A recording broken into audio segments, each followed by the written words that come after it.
This time some brilliant homemade ice cream.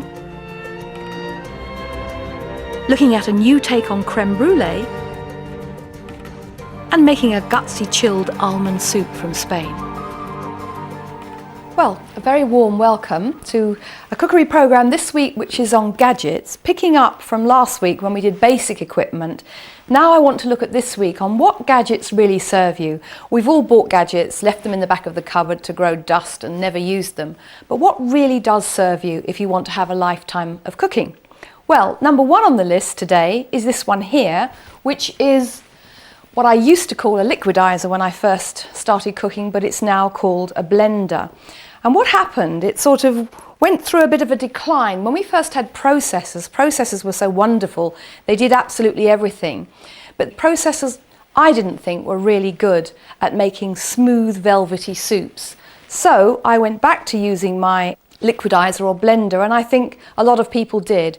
And if you're getting one, you want to make sure that at the bottom here, the blades are going to really touch the food, because sometimes there's sort of a little recess and food gets trapped and it doesn't get into the actual blending process. So when you're buying one, just make sure, you know, the blades are right near the base of the blender.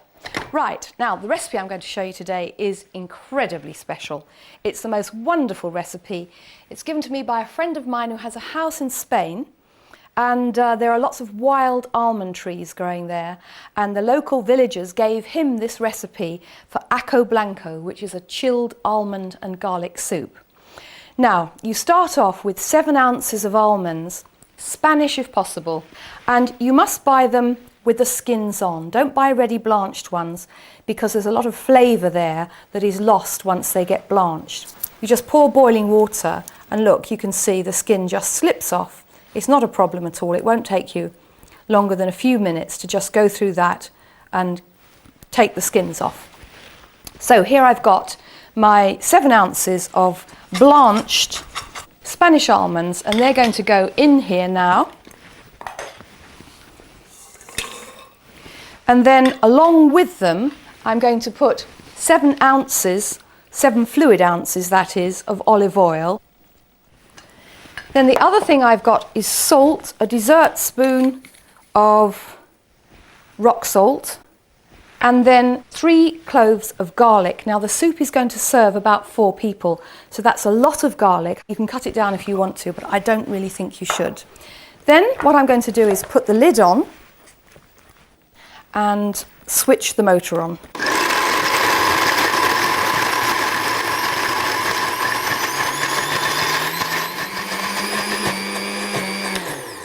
Now this sometimes happens that 1 or 2 of the almonds haven't quite got down to touch the blade. So what you do in that case is you just give it a little mix round, like that. Wonderful, wonderful aroma is coming out of there, making me feel really hungry. So then back on the lid.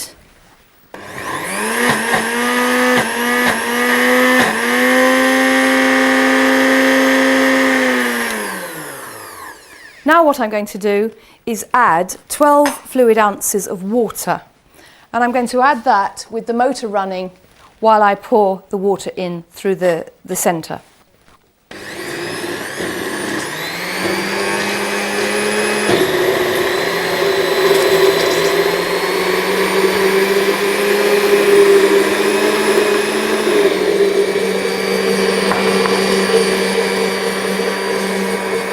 What you can see now is it's turning into a beautiful pale creamy colour.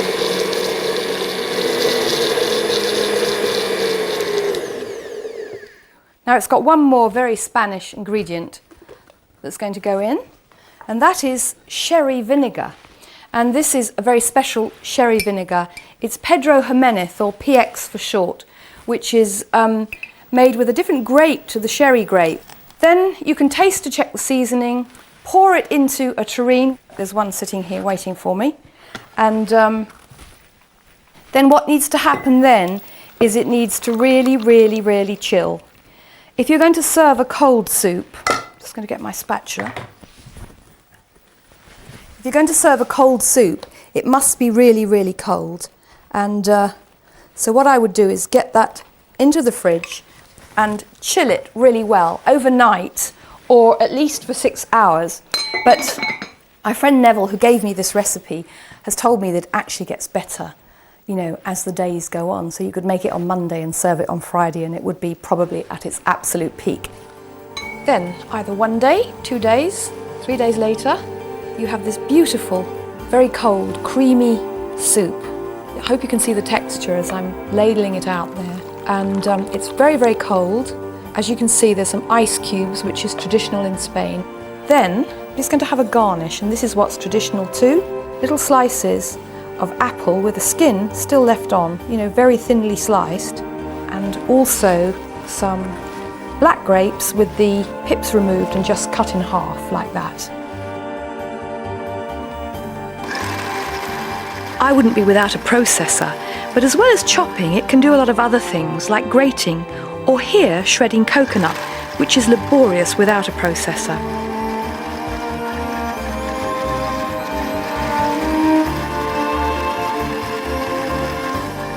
The coconut is being used to make a sambal with onion and coriander to serve with a spiced lamb and chickpea curry.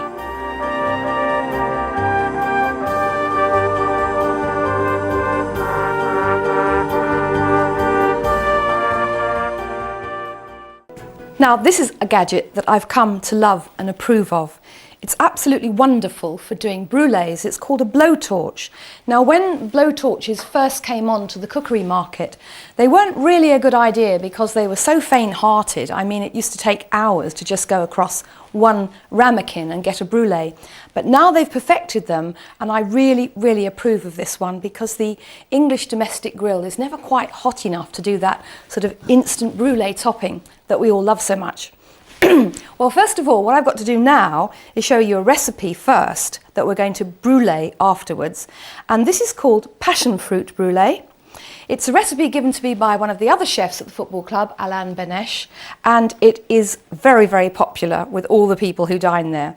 So we're starting off, it's going to serve 8 people with a custard made from egg yolks, cream, sugar and milk. This is the custard. And then into the custard, had been put, I don't know if you can see the little black speckles here, the flesh of 6 large passion fruit. And I've got some here, they've got to be really large like this. If they're smaller, what you need to do is measure it out so you actually get 9 ounces altogether of passion fruit. Now, what I'm going to do is, the passion fruit pips are not needed, so they've gone into the custard, and now I'm just going to strain them out because we've got all the lovely flavour that we want. So we'll just strain them out into the jug.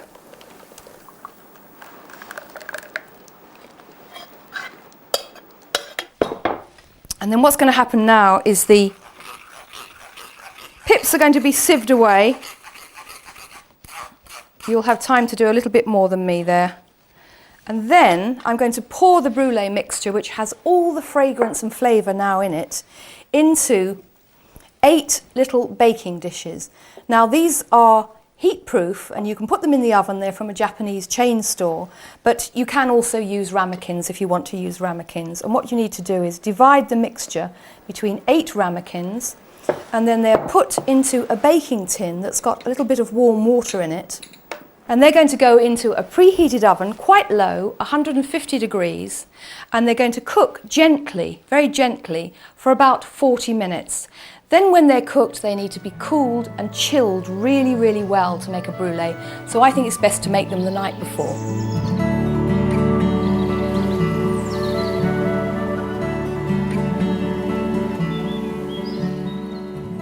So here we have our thoroughly chilled passion fruit brulees, and you can see what a gorgeous colour they are. Now we're going to have some fun, play a little and do some brulee. Now you need a level teaspoon of sugar onto each one and try and sprinkle it over as evenly as possible. Just give it a little shake so the sugar goes right up to the edges and distributes evenly. Then what you do is you switch the blowtorch on until you hear the sound of the gas. And then there's a little button here, and you press the button to get the flame. And if the flame looks too fierce, and it's best not to have it too fierce, to start off with, you just turn it down. You see, you can soon learn. You just need to practice. It does need practice. How to get the flame absolutely right. That's about right now. And then one more thing we need to do. This is a tip I picked up from a chef, and that is just a tiny little spray of water on the sugar. Helps to caramelize it. So off we go. It's good to have them on a plate too. It's safer if you have them on a plate and not on a flammable background. And then you just hold the flame next to the sugar until it starts to turn and bubble into caramel. And one tip I learnt years ago, I was told to practice with tinned rice pudding. I think that's good advice. If you want to practice doing brulee, use some tinned rice pudding.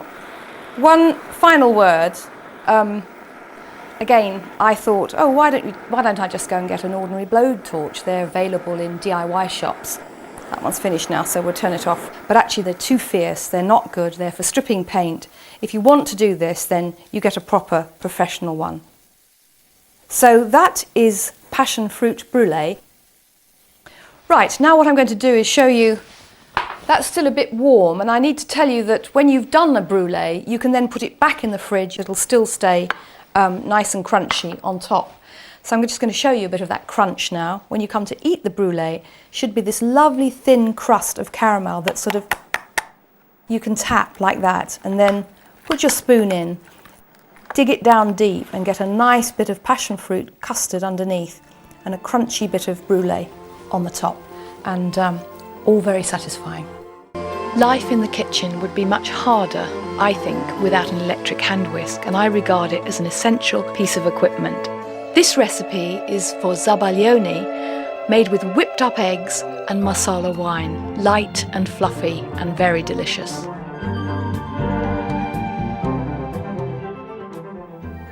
Well, this is a gadget that certainly does work for you. It's a wonderful gadget.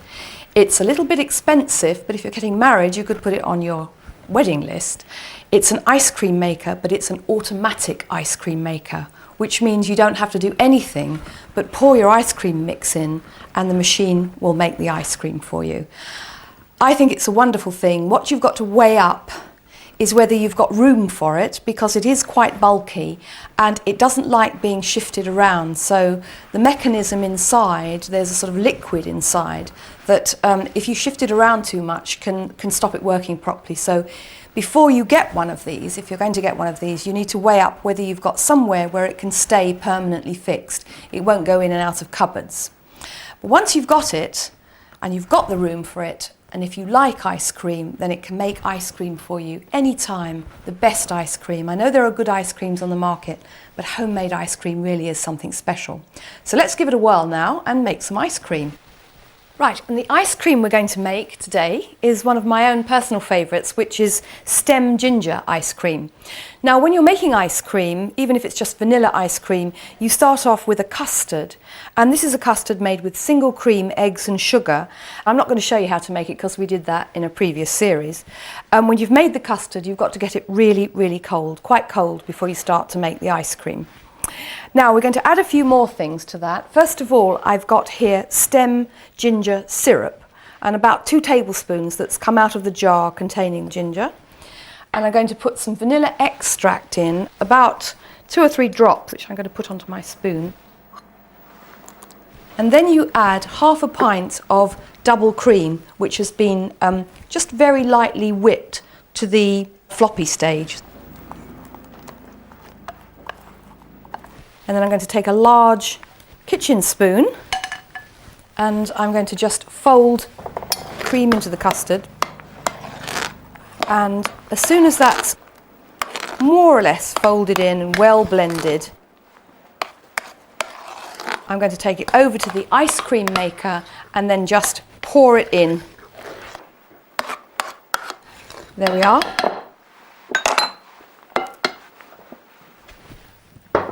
It's chilled down nicely. You can see a bit of the frost on the top there. What I'm going to do is switch it on and then you put the timer on, and it's going to take about half an hour. The lid comes off, the paddle is turning round, and all we're going to do now is pour the ice cream in. and the paddle will go round and churn the ice cream, making it really smooth and velvety, and at the same time freezing it. So, the lid goes on, and now we've just got to wait for about half an hour.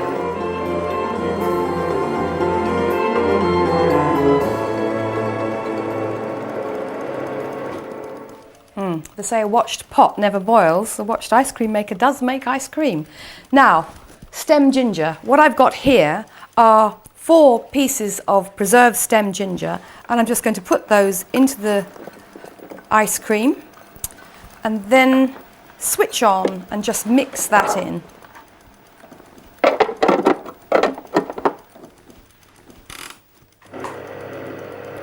Just let that mix into the ice cream, and then that's it now, switch off. Then if you're going to eat the ice cream straight away, if you like sort of soft scoop ice cream, it's ready to eat now. If not, you put it in a polythene box, put it into the freezer, and then remove it again half an hour before you want to serve it. Stem ginger ice cream is brilliant on its own. It's lovely with rhubarb crumble, actually. I like the combination of those two. And I'd like to show you just one more way of serving it. So what this is, in fact, is brandy snap baskets, and they're lovely for all ice creams because they have this lovely sort of crunchy caramel texture, which is very good with ice cream. Now, they're very, very simple to make. What you do first of all is you melt 2 ounces of butter in a small pan like this. And then on the scale pan here, I've got 2 ounces of dark molasses sugar and 1.5 ounces of golden syrup. And why I've still got them on the scale pan is because it's very difficult to measure golden syrup. So if you put the sugar first and the 2 ounce weight, then you add the 1.5 ounce weight and add the golden syrup, you can pour the syrup on top of the sugar and it's much easier to deal with. Not so sticky. So now that's going to go in and actually join the butter. Still fairly sticky. And what I want now to happen with the heat really, really low is for the granules of sugar to completely melt. And that's going to take a few minutes, so we'll just give that a few minutes.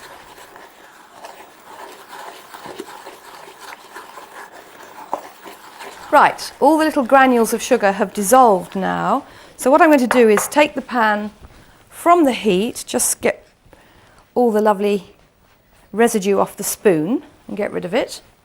And now it's going to have some other ingredients. First of all, 3/4 teaspoon of dried ginger. And then brandy snaps need some brandy, but it's only a teaspoonful, just a teaspoonful of brandy. And here I've got 1.5 ounces of plain flour, and that's been sifted, and that's going to go in as well. And then I'm going to give it all a good mix.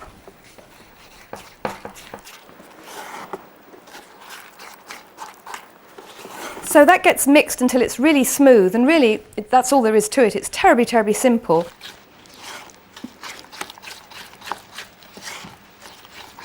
But the vital part in this is actually the cooking. And first of all, you need to preheat the oven to 180 degrees.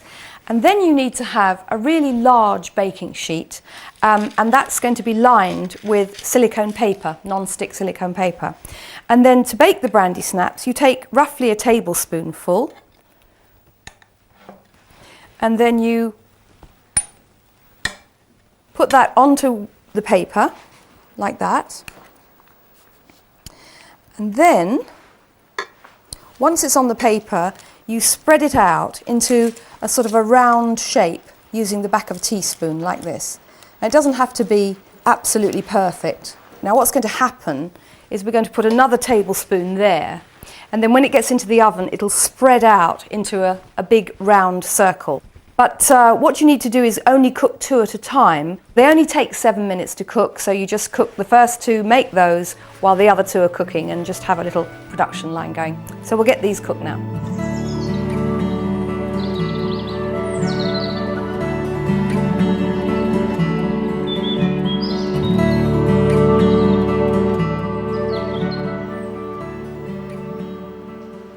what's good is the lovely dramatic change in appearance. It's all gone nice and sort of lacy now. What you do is you leave it a couple of minutes to just set on the paper, and then you begin to ease it round the edges with a palette knife, and you'll feel as it begins to leave the paper. Just keep sliding the palette knife under.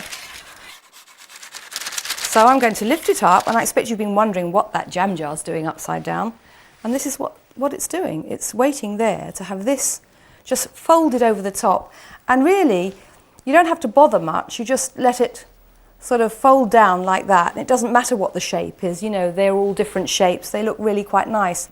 And just let that set and cool, and it's a good idea to have 2 jam jars so you can do the other one. Now,